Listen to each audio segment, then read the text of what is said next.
Bonjour et bienvenue dans Schizohill, du coup c'est Arthur Hill et aujourd'hui je vais vous parler de le fait de se plaindre. J'ai à cœur de vous parler de ce sujet car c'est un sujet qui est pour moi très important.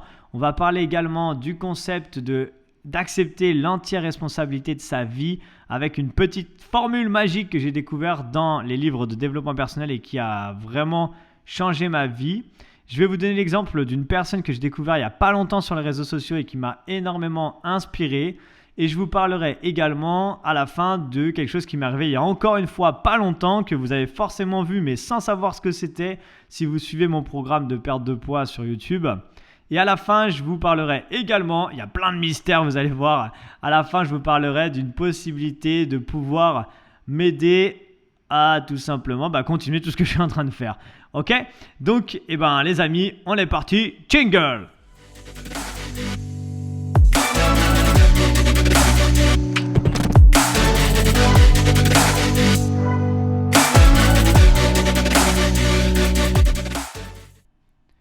Allez, on est parti donc pour ce nouveau podcast. Je suis super content de vous parler de ce sujet qui me tient vraiment à cœur et c'est quelque chose que j'ai souvent parlé aux gens. Je me suis souvent pris un peu pour un prof en disant ouais, il faut appliquer ci, appliquer ça. Surtout parce que j'ai fait beaucoup de développement personnel. Enfin, j'ai lu beaucoup de livres de développement personnel. Et au début, quand on commence à lire un peu des livres comme ça dans le développement personnel et qu'on commence un petit peu à appliquer les choses pour soi, on a un peu le syndrome, pas de l'imposteur justement, mais moi en tout cas ça m'a fait ce syndrome-là, c'était un peu l'effet inverse. C'était un peu le syndrome du mec qui croit et qui a l'impression de tout connaître. Et c'est un des premiers pour moi, des premiers principes que j'ai appris dans les livres de développement personnel, qui était en gros d'arrêter de se plaindre et de trouver des solutions. Et après, derrière ça, il y a un concept, bien sûr, il n'y a pas que ça, mais après on est souvent... Quand on commence à faire ça, on a souvent envie en fait de dire ouais, arrête de te plaindre, fais, moi j'ai lu ça, et en réalité, ça fait plus de 10 ans que je connais ce concept et ça m'arrive encore des fois de me plaindre et de passer une journée à être dans le négatif, tout ça, alors que je connais tous ces principes. Donc je fais quand même une sorte de petit disclaimer avant de commencer ce podcast parce que je vais vous parler un petit peu de mon expérience dans ce podcast. Je vais vous expliquer un petit peu ce que ça apporte de se plaindre et ce que ça n'apporte pas justement et une technique en fait qui va vous aider à améliorer ça en fait et à se rendre compte qu'on est vraiment responsable un petit peu de tout ce qui nous arrive. Je n'ai pas du tout préparé ce podcast, j'ai vraiment envie de le faire de manière comme ça vient, comme une discussion et je fais pas de cut, ça veut dire que je coupe pas ce que j'ai écrit dans mon podcast. Si par moment je bug quand je parle, mon but, c'est vraiment d'avoir quelque chose de neutre, de vierge, de pas travailler, de pas préparer, comme si vous et moi, on avait une discussion un petit peu ensemble, même si je parle tout seul, je fais un monologue, mais c'est pas grave. Mon but, voilà, c'est de vous parler un peu de cette expérience. Donc, bien souvent, j'ai eu envie, quand j'étais un peu plus jeune, de donner des leçons de morale aux gens. Et ça m'est même déjà arrivé de faire une sorte de conférence quand j'étais gérant de massage. J'avais fait, je me rappelle, une soirée spéciale dans le développement personnel où je voulais un petit peu parler de tous les principes un peu de base qu'on va retrouver dans le développement personnel. Et en fait, j'avais fait cette soirée et à l'époque, je l'avais fait un peu de manière, je me sentais pas supérieur, mais c'était malsain quand j'avais fait ça. En fait, j'étais en train de donner un peu des leçons de vie à des gens qui avaient sûrement beaucoup plus d'expérience que moi dans la vie, même s'ils ne cherchaient pas à se développer au niveau personnellement, enfin même s'ils n'avaient pas encore déjà creusé ce côté-là. Et après, en ayant pris un peu de recul après cette situation, je me suis rendu compte que j'étais qui en fait pour faire ça, sachant que j'appliquais pas la moitié des choses sur moi. Et c'est intéressant quand même des fois de se rendre compte de ça dans la vie parce que bien souvent, comme je parlais un petit peu dans mon podcast précédent, on lit plein de concepts, tout ça, mais tant qu'on les applique pas, je suis désolé, mais on n'est pas trop bien placé pour en parler après.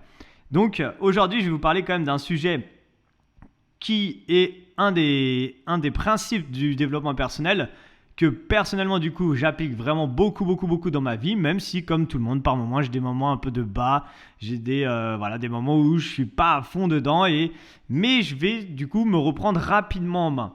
Donc le principe c'est principalement en fait c'est d'accepter l'entière responsabilité de sa vie. Et qu'est-ce que ça veut dire ça ? Souvent quand j'ai parlé de ça, des gens m'ont dit ouais Arthur c'est facile de dire ça, mais quand il t'arrive un truc c'est pas de ta faute. Et ça, je suis complètement d'accord avec ça. Je suis complètement d'accord avec ça sur le fait que quand il se passe un événement dans la vie, on n'est pas forcément responsable de cet événement. La chose, en fait, pour laquelle on va être responsable, parce que j'avais tendance à dire, t'es responsable de tout ce qui t'arrive dans ta vie à la personne en face de moi, et elle me disait, ouais, mais arrête, genre par exemple, je prends un exemple un peu hard, mais qui me disait, imaginons, ouais, ben moi, ma mère, elle vient de mourir, je suis pas responsable de ça, donc qu'est-ce que tu me racontes, tu vois. Et c'est vrai que je savais pas trop quoi dire à ce moment-là quand on me disait ça. Et en fait, j'ai compris ensuite, par la suite, que c'était pas la situation, en tout cas l'événement que s'était passé. On n'était pas responsable de ça. On peut pas être responsable d'ailleurs de tous les événements extérieurs, en tout cas de ce qui se passe en dehors de nous. Mais par contre, de ce qui se passe à l'intérieur de nous, pour ça, là, pour le coup, on est responsable de ça. Ça veut dire que du coup, en gros, j'ai appris une formule, d'ailleurs dans le livre dont j'ai parlé la semaine dernière, le premier, le succès selon Jack, mais tous les livres de développement personnel en parlent en réalité, c'était qu'en gros, E plus R égale R. Ok, c'est cool Arthur, mais ça veut dire quoi? Tout simplement, E en fait c'est événement. Donc l'événement, c'est ce que j'étais en train de vous parler il y a quelques secondes. Il se passe un événement, on n'est pas responsable, ça arrive par exemple. Il y avait, je vais vous donner l'exemple de ce livre-là, il y a eu un gros tremblement de terre aux États-Unis, je ne sais plus du tout dans quelle ville. Donc ça c'est l'événement, un gros tremblement de terre. Ensuite, la réaction va être donc votre réaction. En gros, il y avait un reporter qui allait voir des gens le lendemain ou le surlendemain de ce gros tremblement de terre. Il y avait des bouchons énormes en gros et il interviewait des gens. Et la première personne qu'il interviewait, donc il était dans sa voiture, il lui disait oui alors voilà comment ça se passe, tout ça. Et la personne était vraiment pas contente. Elle dit ouais c'est n'importe quoi dans cet endroit-là des États-Unis. Il y a tout le temps des phénomènes comme ça et à chaque fois on a des heures de bouchons. Bref, il n'arrêtait pas de se plaindre la personne. Et ensuite, le reporter passe à la voiture d'après et il lui pose exactement la même question. Et la personne, en fait, elle lui dit de toute façon, c'est comme ça, hein, c'est un phénomène météorologique en gros, quoi, enfin, en tout cas naturel. On peut rien y faire. Donc, moi, je le savais parce qu'à chaque fois qu'il se passe des choses comme ça, on sait qu'il va y avoir plein de bouchons. Donc, je savais que ça allait se passer comme ça. Donc, dans ma voiture, j'ai pris des cassettes avec des livres audio à écouter. Je crois il disait qu'il avait une thermos de café avec lui et que voilà, il prend son mal en patience et en fait il transformait l'événement pour le rendre cool et que de toute manière son employeur il allait forcément être dans la même situation que lui, donc il allait forcément comprendre le fait que cette personne elle arrivait 3 ou 4 heures avec 3 ou 4 heures de retard à son travail et que du coup c'était comme ça et que c'était cool quoi, il avait transformé l'événement. Enfin, il avait transformé en fait le résultat. Et c'est à ça que je voulais en venir. C'est que du coup, l'événement dans cette situation, c'était le tremblement de terre. La réaction, c'était soit le conducteur A qui prend les choses mal, soit le conducteur B qui prend les choses et qui les transforme. Et du coup, ça fait un résultat qui est complètement diamétralement opposé. Ça veut dire que si notre réaction à une situation qui peut être extrême, soit elle va être très mauvaise, soit elle va être très bonne. Et le problème, c'est que quand elle est très mauvaise, la plupart du temps, qu'est-ce qu'on fait? On est en train de se plaindre. Et franchement, et ça m'arrive des fois, il y a encore peu de temps, je vous parlerai après vers la fin du podcast un petit peu de ce qui m'est arrivé il n'y a pas longtemps, où j'ai été dans une sale phase et je me suis beaucoup plaint. Et en réalité, quand on est en train de se plaindre, ça apporte rien du tout en fait, tout simplement. C'est-à-dire que quand on est en train de se plaindre, déjà le premier problème, c'est que on est simplement focus justement sur le problème. Je viens juste de le dire en plus, c'est intéressant, mais le problème c'est qu'on est focus sur le problème et on n'est pas focus sur trouver une solution. Du coup, quand vous vous plaignez, donc je vous dis vous, mais ça se trouve vous n'êtes pas du tout là-dedans, hein, mais quand quelqu'un est en train de se plaindre, et encore une fois, je me détache quand même, je suis pas là pour vous faire des leçons de morale, hein, je suis personne pour faire des leçons de morale, et tout ce que je dis là, c'est aussi pour moi. Hein. Quand on est focalisé que sur le problème, malheureusement on est focalisé sur le problème et du coup il va rien se passer à part rester dans un sale état d'esprit, rester en train d'apporter en plus des mauvaises énergies, des mauvaises ondes de gens qui sont autour de vous parce que malheureusement quand on n'est pas dans une bonne énergie, ça touche également la sphère peut-être familiale, amicale, en tout cas les gens qui sont autour de nous et ça fait que de rester dans cet état d'esprit. En plus, quand on choisit de se plaindre, parce qu'on choisit de se plaindre en réalité, c'est qu'on choisit de passer du côté, on va dire, obscur de la force. C'est-à-dire qu'on choisit en gros en fait, vous avez deux solutions quand il se passe quelque chose, comme dans l'exemple que je vous ai donné juste avant. On a soit le choix de prendre comme le conducteur A ou le conducteur B. Et en réalité, on choisit du coup, donc c'est vraiment un choix, et ça, il faut vraiment en prendre conscience, que quand on se plaint, on fait la gueule, on n'est pas content, on se prend pour une victime, et ben on fait le choix d'être une victime. On fait le choix de la médiocrité. Malheureusement, ça fait peut-être mal à entendre, mais c'est la réalité. On fait le choix d'être médiocre. Pourquoi ? Parce qu'on accepte de se dire « Ah bah ok, il s'est passé ça, et ben alors bah c'est comme ça. Et bah j'accepte ça. » Et puis voilà. Et puis du coup, bah, qu'est-ce qui se passe ? Il ne peut rien se passer de plus parce que comme on a accepté ça, on a accepté d'être soumis à cet événement, à cette situation, et ben on n'ira pas plus loin. Et la seule chose qui se passera, c'est qu'on va devoir apprendre à vivre avec. Ok ? Et en plus de ça, comme je le disais juste avant, eh ben je suis désolé, mais ça saoule les gens. Ça saoule les gens qui sont autour de vous, ça saoule les gens qui vivent avec vous. Et malheureusement, eh ben, ça fait que d'apporter de mauvaises énergies. A contrario, encore une fois, si on prend un exemple d'un événement qui est très compliqué, et là je vais vous parler d'un podcast que j'ai écouté il y a quelques jours et qui m'a beaucoup résonné en moi parce que bah là vous allez voir que c'est un exemple extrême, c'est quelque chose qui est réel. Je vais nommer la personne parce que cette personne a fait un podcast et a raconté sa vie, donc du coup je pense que je peux la nommer. En gros, j'ai écouté un podcast, c'était une interview donc c'est Eric Flack qui a fait l'interview et il a interviewé un influenceur qui s'appelle Martin Petit. Donc moi je le connaissais pas du tout, je l'ai découvert dans son interview, dans son podcast. Je m'excuse par avance à Martin Petit si jamais tu écoutes ce podcast, si je me trompe un petit peu dans l'histoire parce que je l'ai écouté qu'une fois le podcast, mais en gros cette personne en fait elle a eu un accident en faisant un plongeon, si je dis pas de bêtises, et il est devenu tétraplégique, ça veut dire qu'il a perdu l'usage de ses jambes. Donc là vous voyez, je vous donne un exemple qui est quand même fort et on peut pas me dire que c'est un événement, oui c'est un petit truc. Ok, là c'est vraiment quelque chose de fort.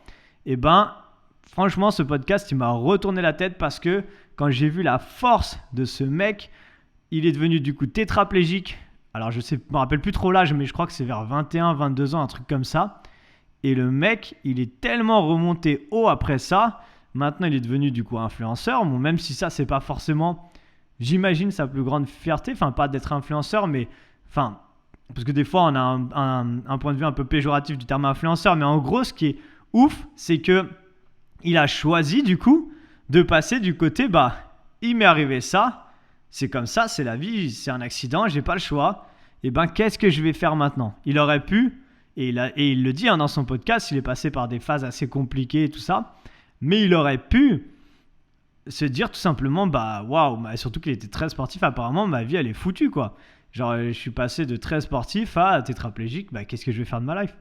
Et ben non en fait, il explique dans son podcast, dans l'interview que bah en fait il est complètement ressorti de ça et maintenant il est vraiment quelqu'un qui bah est là pour montrer que c'est possible aussi de sortir de ce genre de situation et en fait il devient même inspirant pour plein de gens qui sont soit dans cette situation ou pour plein de gens comme moi qui sont complètement valides et genre par exemple un jour où je vais me sentir un peu fatigué, il y a des fois je me réveille, je dois aller tourner des vidéos le matin à 5h du mat, je me dis j'ai la flemme, mais quand je pense à ce genre de personnes qui ont la force mentale d'après un accident comme ça et d'avoir une vie complètement transformée et d'avoir changé les choses comme ça, on peut pas, je suis désolé, on peut pas se plaindre soit d'avoir un peu trop de poids, soit de pas avoir le temps de se former ou enfin bref, on peut pas se plaindre, c'est impossible. Quand on voit des gens à qui il est arrivé on va dire des tragédies, parce qu'il y a donc comme j'expliquais à Martin, mais il y a plein d'autres gens à qui il arrive des choses comme ça et qui s'en sont sortis et qui ont fait des trucs de dingue après. Ok, tout simplement parce qu'ils ont fait le choix. En fait, ce podcast, il est vraiment sur la prise de conscience que tout est un choix, tout est une question de choix. D'accord ? Si on reste enfin, je suis désolé, c'est vraiment, ça sort, ce podcast, il sort de ma tête aujourd'hui parce que j'en ai besoin. Et je vous dis, j'ai rien préparé à l'avance parce que j'avais besoin d'exprimer ça et j'avais besoin d'exprimer comme ça vient. Et c'est pas un coup de gueule, mais je vois trop de gens qui sont en train de se plaindre, tout ça, de leur situation. Je vois par exemple, j'ai vu dans mon domaine plein de coachs sportifs qui disent « Ouais, c'est dur maintenant, depuis que les salles elles sont fermées, enfin les salles ont réouvert. » Et dans d'autres domaines, en réalité, il y a plein de gens qui sont tout le temps en train de se plaindre. Et moi, le premier, ça m'est arrivé il y a encore pas longtemps. Je suis passé dans une sale phase, comme j'étais en train de vous expliquer. Parce que, c'est beau les réseaux sociaux, c'est beau les comptes Instagram où je vous mets des belles photos, où je suis en voyage, je suis à La Réunion. J'étais à Bali il n'y a pas longtemps, c'est super beau. Mais on ne voit jamais l'envers du décor. Et c'est cool, par exemple, je vous sors des programmes de perte de poids 100% gratuits sur YouTube. Parce que mon objectif, c'est vraiment d'aider un maximum de personnes. Et aussi, je ne me cache pas de me faire découvrir par un maximum de personnes. Et je sais qu'en proposant un programme de 3 mois, ce que quasiment aucun YouTuber ne fait, je sais que je vais sûrement toucher beaucoup de gens. Et que ces gens-là vont peut-être apprécier mon programme et du coup me suivre. Mon vrai objectif pour l'instant, ma priorité, c'est de grossir sur les réseaux sociaux pour aider de plus en plus de gens. Et des fois, je me lève le matin et je me dis ouais, j'ai pas envie parce que il faut se lever et aller tourner des vidéos de haute intensité, préparer son matériel vidéo, il faut avoir préparé les trames à l'avance. Et en réalité, chaque vidéo que je vous sors sur YouTube prend plusieurs heures à faire quant à la rédaction, quand je rédige la trame, la séance, la réflexion de la trame, plus après, on va dire le temps de trajet, le temps de préparer la vidéo, le temps de tourner la vidéo, et ensuite le temps de monter la vidéo. Enfin bref, on ne se rend pas compte de tout le travail qu'il y a derrière. Et pourquoi je parle là-dessus ? Je ne sais plus exactement. Mais tout ça, juste si, je me rappelle. C'est parce qu'en fait, j'étais en train du coup, ça fait plusieurs mois que je travaille, on va vraiment comme un acharné, et que je vous montre des belles choses derrière tout ça. Mais en réalité, et ça je ne le montre pas parce que c'est pas joli à voir, mais dans les podcasts j'ai envie d'en parler, et parce que j'ai pas envie de cacher les choses. En réalité, on trim derrière. Franchement, j'écoute beaucoup de podcasts en ce moment de youtubeurs, et franchement, on cravache mais comme personne. Vous vous rendez pas compte le nombre d'heures que je travaille. Je suis à La Réunion depuis, je suis revenu depuis, là ça va faire un peu plus de 2 mois que je suis revenu à La Réunion. Je crois que j'ai été une fois à la plage, un truc comme ça, vraiment, et c'était 1 heure ou 2. Genre, on se rend pas compte de tout le travail. Et du coup, c'est marrant parce que du coup, on dirait presque que je suis en train de me plaindre. Et en fait, c'est juste pour se rendre compte que du coup, il y a des phases, il y a des moments où il y a 1 semaine ou 2, je sais pas, pour ceux qui me suivent sur mon programme, en tout cas, vous avez vu, j'ai pas publié pendant 1 semaine parce que j'étais à moitié malade. Et je pense que mon corps, il a fait une sorte de burn-out. Il m'a dit, oh, calme-toi, arrête de travailler et tout. Arrête tout ça parce que par moment, c'est pas facile de se rendre compte qu'on est en train de faire plein de choses et qu'en retour, il n'y a pas beaucoup de retour. Je dis pas que pas beaucoup de retour forcément financier ou quoi que ce soit, mais c'est juste que il faut se battre, il faut avancer dans la vie. Et malgré que je fasse des vidéos qui permettent à plein de gens de perdre du poids, elles n'ont pas forcément énormément de vues. Et même si je sais que l'algorithme de YouTube va les mettre en avant au fur et à mesure du temps, des fois ça peut être frustrant. Et du coup, dans la vie, des fois, on peut avoir des épreuves comme ça. Et c'est ok d'avoir des bas et de se dire, waouh, allez, c'est bon, j'ai envie d'arrêter tout et tout. C'est ok. Et ça m'arrive souvent. Et ça m'est arrivé du coup il y a pas longtemps, comme j'étais en train de vous dire. Sauf qu'il y a un jour, j'étais vraiment pas bien. J'ai pas arrêté d'être bas au niveau de mes énergies et de me plaindre.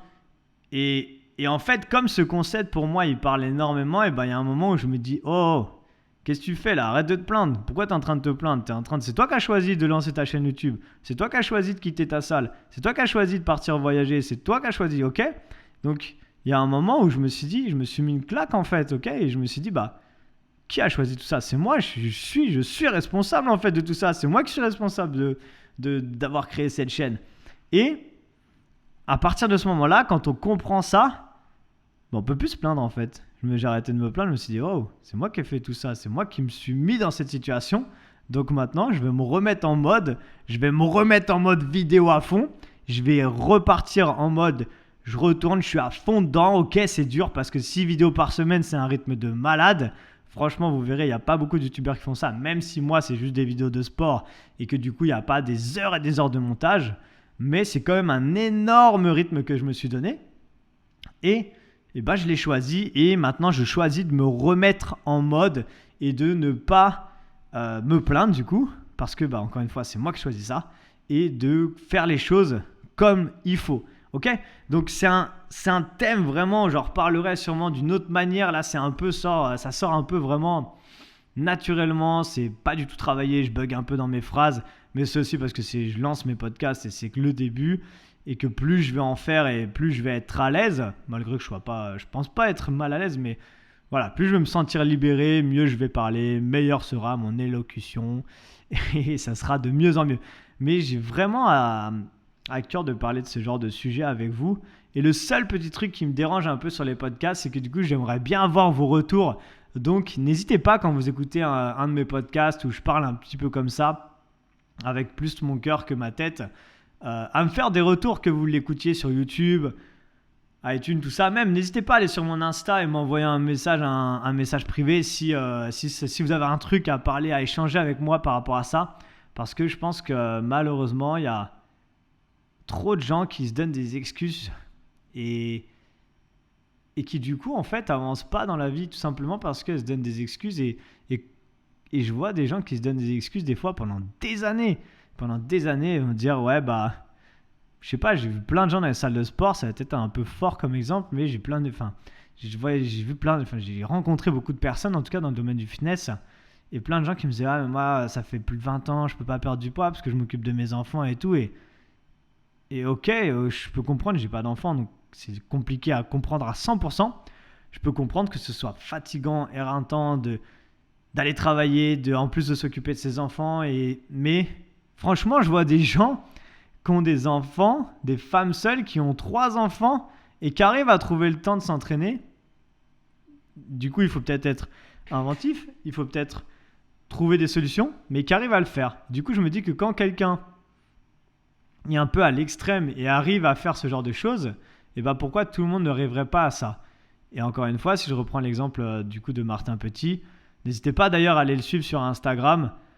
Vous mettez Martin Petit, je ne sais plus exactement le nom de son Insta, mais vous le trouverez directement. Quand je vois des gens comme ça, qui ont réussi à ne pas trouver d'excuses, alors qu'ils auraient toutes les excuses du monde à trouver des excuses justement, et ben je me dis qu'on n'a pas le droit de se trouver des putains d'excuses. Je me dis qu'on a tous quelque part en nous l'envie de faire quelque chose ou de devenir quelqu'un, ou quand je dis devenir quelqu'un, c'est pas devenir une star, hein, devenir quelqu'un, une meilleure personne par exemple, ou d'avoir envie d'avoir des projets, ou peu importe, on a tous envie de quelque chose. Et malheureusement, il y a plein de gens qui vont jamais oser se sortir les doigts pour atteindre ce qu'ils ont envie d'être ou d'avoir ou peu importe, parce que ils vont se trouver des putains d'excuses et du coup ils vont jamais vivre la vie de leur rêve. Et d'ailleurs, ça me fait penser qu'il y a une interview d'une, je crois que c'est Dani Brouwer, mais je suis pas sûr comment elle s'appelle. C'est une infirmière australienne, je crois, qui a fait une étude sur je sais plus combien de milliers de personnes juste avant qu'ils décèdent. Et en gros, ces personnes-là, le sujet principal, en fait, ce qui en ressortait principalement, c'est que la plupart des gens, juste avant de mourir, en gros, ils regrettaient leur vie. Ils regrettaient leur vie parce qu'ils disaient « Ah ouais, si j'avais pris une autre décision, si j'avais en gros assumé ce que je voulais dans la vie, j'aurais pas vécu la vie que je vis, j'aurais pas vécu cette vie. Et si je pouvais revenir en arrière, je changerais tout ça. » Et des fois, c'est pas des décisions faciles à prendre, c'est pas des choix faciles à faire, mais bien souvent, quand on fait le choix difficile, déjà, on peut pas se plaindre après parce qu'on a fait le choix difficile, mais quand on fait le choix difficile, on atteint, et en tout cas, en général, on a une vie plutôt facile après. En tout cas, on a une vie qui est plus extraordinaire et qui apportera forcément beaucoup plus de choses dans le futur. Voilà, c'était un podcast assez rapide. Je vous ai dit encore une fois, pas travaillé du tout. J'espère que c'était cool à écouter, même s'il était un petit peu moins, pas du tout du coup, travaillé par rapport aux autres.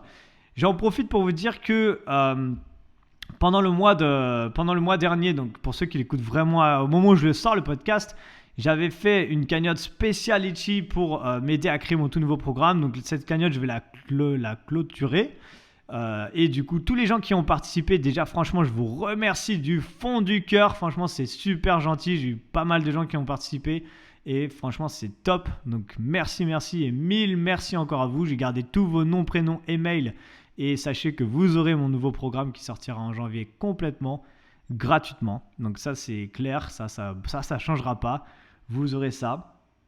Et j'en profite du coup pour vous dire que Maintenant, je vais avoir un fonctionnement un petit peu différent qui va être tout simplement que me suis créé un compte sur un site qui s'appelle Tipeee. Et ce site-là, en fait, c'est un site qui permet aux créateurs de contenu, donc j'ai découvert ça encore une fois à travers un podcast, c'est un site qui permet en gros à la communauté des youtubeurs, des influenceurs, de tous les gens qui sont un peu sur les plateformes et qui partagent du contenu, donc que ce soit du contenu visuel comme moi je fais sur YouTube ou du contenu audio maintenant comme je fais en podcast, et ça permet aux gens de soutenir en fait.